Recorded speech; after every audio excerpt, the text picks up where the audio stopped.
Catus, Maximus here. This is my last video about adjustable end wrenches for a while. I had been collecting up a bunch of these, so I just did a big old long series, and you're probably tired of hearing about them as I am making videos. Actually, I'm not that tired. I love making videos, so I make so many of them.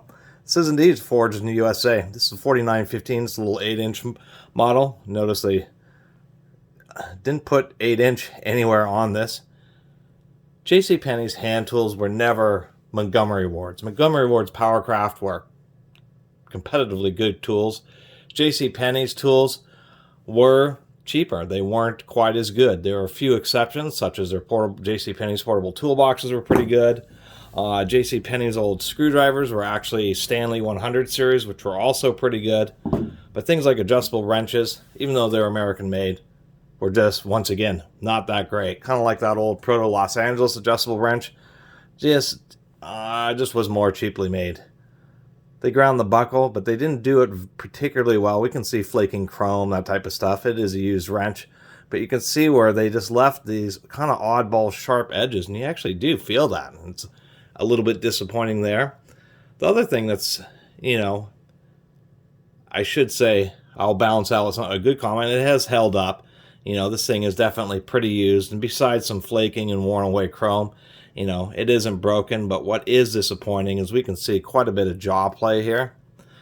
And I've mentioned another adjustable wrenches. A big deal about the quality of an adjustable wrench is that when they broach the hole for the moving jaw, a good quality wrench will pay close attention to detail to make sure that this surface, that this bottom of this jaw is riding against, is really straight or really parallel with that broached hole. When we move the jaw all the way open, we can see it is just all over the place, indicating that this surface is actually tapered downward a little bit.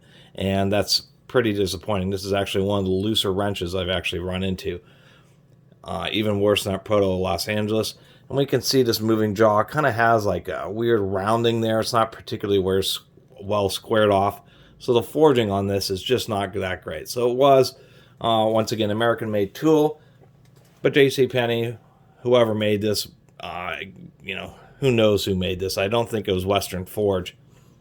But JCPenney just said, we want them a little bit more budget, make them out of a decent material. But as long as the, things like the jaw and stuff fit, don't worry about having extreme quality control. We can also see, one of the things I like to show is that the part of the quality of these wrenches is the alignment of the broaching, not just with this surface, but in the center of the body of the tool. And we can see this side's a bit thicker than this side, meaning the broaching was just a little bit offset to this side, which is also, a little bit disappointing. So it shows it's just a little bit lower end on the quality control, thus making it a little bit cheaper. And so that's just what I wanted to mention.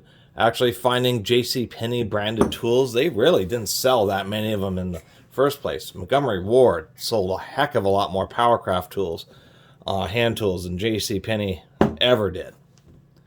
And so it's that, once again, it is actually surprisingly hard to find JCPenney branded tools.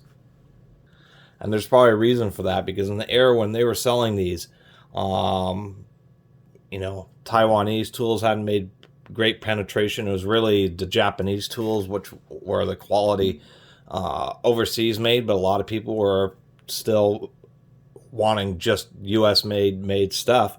And when people would see this stuff on the store or order it from the catalog, they'd send it back just because they were probably pretty disappointed in the quality. And what makes JCPenney tools so uncommon. I think it was in the 90s or something when JCPenney actually stopped selling hand tools. I'm not exactly sure when, but it was a long time ago.